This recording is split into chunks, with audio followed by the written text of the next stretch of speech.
Psalm 78. My people, hear my teaching. Listen to the words of my mouth. I will open my mouth with a parable. I will utter hidden things, things from of old, things we have heard and known, things our ancestors have taught us. We will not hide them from their descendants. We will tell the next generation the praiseworthy deeds of the Lord, his power and the wonders he has done. He decreed statutes for Jacob and established the law in Israel, which he commanded our ancestors to teach their children, so the next generation would know them, even the children yet to be born, and they in turn would tell their children. Then they would put their trust in God, and would not forget his deeds, but would keep his commands. They would not be like their ancestors, a stubborn and rebellious generation, whose hearts were not loyal to God, whose spirits were not faithful to him.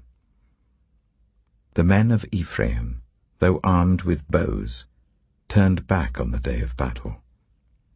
They did not keep God's covenant and refused to live by his law. They forgot what he had done, the wonders he had shown them. He did miracles in the sight of their ancestors, in the land of Egypt, in the region of Zoan. He divided the sea and led them through. He made the waters stand up like a wall. He guided them with the cloud by day and with light from the fire all night. He split the rocks in the wilderness and gave them water as abundant as the seas. He brought streams out of a rocky crag and made water flow down like rivers. But they continued to sin against him, rebelling in the wilderness against the Most High. They willfully put God to the test by demanding the food they craved. They spoke against God. They said, "Can God really spread a table in the wilderness?" True, he struck the rock, and water gushed out, streams flowed abundantly, but can he also give us bread? Can he supply meat for his people? When the Lord heard them, he was furious. His fire broke out against Jacob, and his wrath rose against Israel, for they did not believe in God or trust in his deliverance. Yet he gave a command to the skies above and opened the doors of the heavens. He rained down manna for the people to eat.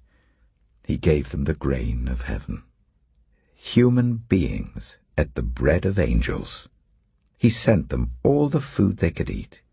He let loose the east wind from the heavens, and by his power made the south wind blow.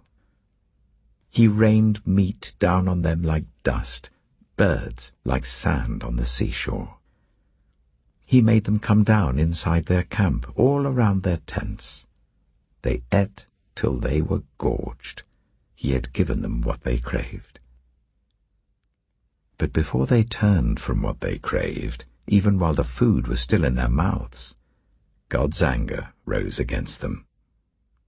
He put to death the sturdiest among them, cutting down the young men of Israel.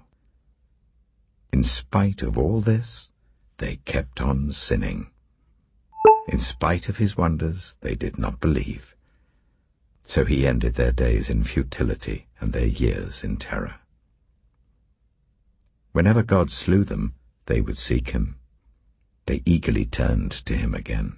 They remembered that God was their rock, that God Most High was their Redeemer. But then they would flatter him with their mouths, lying to him with their tongues. Their hearts were not loyal to him. They were not faithful to his covenant. Yet he was merciful. He forgave their iniquities and did not destroy them. Time after time he restrained his anger and did not stir up his full wrath. He remembered that they were but flesh, a passing breeze that does not return. How often they rebelled against him in the wilderness and grieved him in the wasteland. Again and again they put God to the test. They vexed the Holy One of Israel. They did not remember his power. the day he redeemed them from the oppressor, the day he displayed his signs in Egypt, his wonders in the region of Zoan. He turned their river into blood. They could not drink from their streams. He sent swarms of flies that devoured them and frogs that devastated them. He gave their crops to the grasshopper, their produce to the locust. He destroyed their vines with hail and their sycamore figs with sleet. He gave over their cattle to the hail, their livestock to bolts of lightning. He unleashed against them his hot anger, his wrath, indignation, and hostility, a band of destroying angels. He prepared a path for his anger. He did not spare them from death, but gave them over to the plague. He struck down all the firstborn of Egypt, the firstfruits of manhood in the tents of Ham. But he brought his people out like a flock. He led them like sheep through the wilderness. He guided them safely, so they were unafraid. But the sea engulfed their enemies. And so he brought them to the border of his holy land, to the hill country his right hand had taken. He drove out nations before them, and allotted their lands to them as an inheritance. He settled the tribes of Israel in their homes. But they put God to the test, and rebelled against the Most High. They did not keep his statutes. Like their ancestors, they were disloyal and faithless, as unreliable as a faulty bow. They angered him with their high places. They aroused his jealousy with their idols. When God heard them, he was furious. He rejected Israel completely. He abandoned the tabernacle of Shiloh, the tent he had set up among humans. He sent the ark of his might into captivity, his splendor into the hands of the enemy. He gave his people over to the sword. He was furious with his inheritance. Fire consumed their young men, and their young women had no wedding songs. Their priests were put to the sword, and their widows could not weep. Then the Lord awoke as from sleep, as a warrior wakes from the stupor of wine. He beat back his enemies. He put them to everlasting shame. Then he rejected the tents of Joseph. He did not choose the tribe of Ephraim, but he chose the tribe of Judah, Mount Zion, which he loved. He built his sanctuary like the heights, like the earth that he established forever.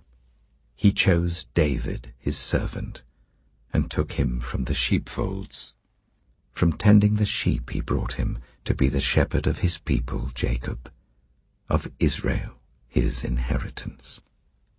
And David shepherded them with integrity of heart. With skillful hands he led them.